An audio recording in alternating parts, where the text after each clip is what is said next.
حضرت حنظلہ رضی اللہ عنہ جنہیں فرشتوں نے غسل دیا۔ السلام علیکم ورحمۃ اللہ وبرکاتہ۔ کیا آپ جانتے ہیں ایک صحابی ایسے بھی تھے جن کے جسم کو شہادت کے بعد فرشتوں نے غسل دیا؟ ان کا نام تھا حضرت حنظلہ رضی اللہ عنہ۔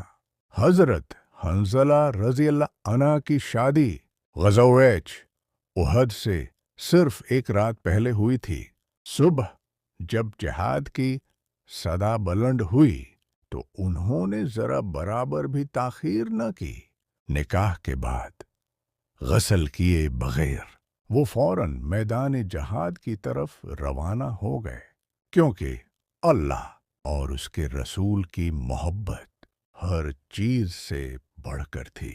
وہ بہادری سے لڑے اور اللہ کے راستے میں شہید ہو گئے۔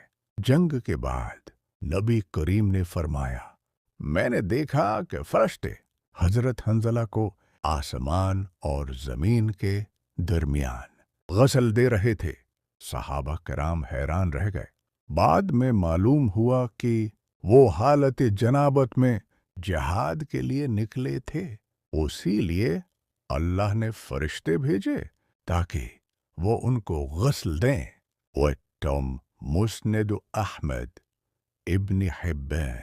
حضرت حنظلہ رضی اللہ عنہ ہمیں سکھاتے ہیں اللہ کی اطاعت سب سے پہلے اخلاص آرام سے زیادہ قیمتی ہے۔ جو اللہ کے لیے قربانی دیتا ہے اللہ اسے خود عزت عطا فرماتا ہے۔